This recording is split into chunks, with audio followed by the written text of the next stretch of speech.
ഈ 50 പൈസ നാണയം ഇപ്പോൾ നിലവിലുണ്ടോ അതോ ഇല്ലയോ? റിസർവ് ബാങ്ക് എന്തായാലും പിൻവലിച്ചിട്ടില്ല. പക്ഷെ 50 പൈസയെ ഇപ്പോൾ കാണാനില്ല എന്നതാണ് യാഥാർത്ഥ്യം. 50 പൈസയ്ക്കൊരു മിഠായി പോലും കിട്ടില്ല. അപ്പൊ പുളിമിഠായോ? അങ്ങനെ ചിന്തിക്കേണ്ട, അതിനും 1 രൂപയാണ്. 1 രൂപയ്ക്ക് 2 എണ്ണം കിട്ടും. പിന്നെ പോസ്റ്റ് കാർഡിന് 50 പൈസയേ ഉള്ളൂ. പക്ഷെ അതും 1 രൂപ കൊടുത്ത് 2 എണ്ണം വാങ്ങണം.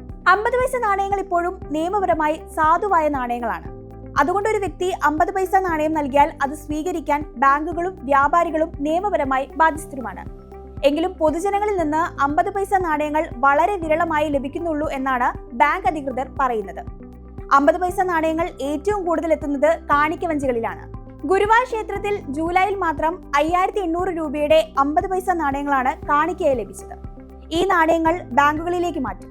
ചില ക്ഷേത്രങ്ങളിൽ വഴിപാടുകളുടെ ഭാഗമായി ഒരു പിടി നാണയം സമർപ്പിക്കുന്ന പതിവുണ്ട്.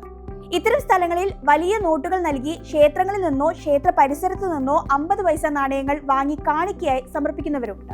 1906 കോയിനേജ് ആക്ടിന്റെ സെക്ഷൻ 15A പ്രകാരമുള്ള അധികാരം ഉപയോഗിച്ച് 25 പൈസയും അതിന് താഴെയുള്ള എല്ലാ നാണയങ്ങളും 2011 ജൂൺ 30 മുതൽ നിയമപരമായി സാധുവല്ലെന്ന് 2010 ഡിസംബർ 20 കേന്ദ്ര സർക്കാർ വിജ്ഞാപനം പുറപ്പെടുവിച്ചു.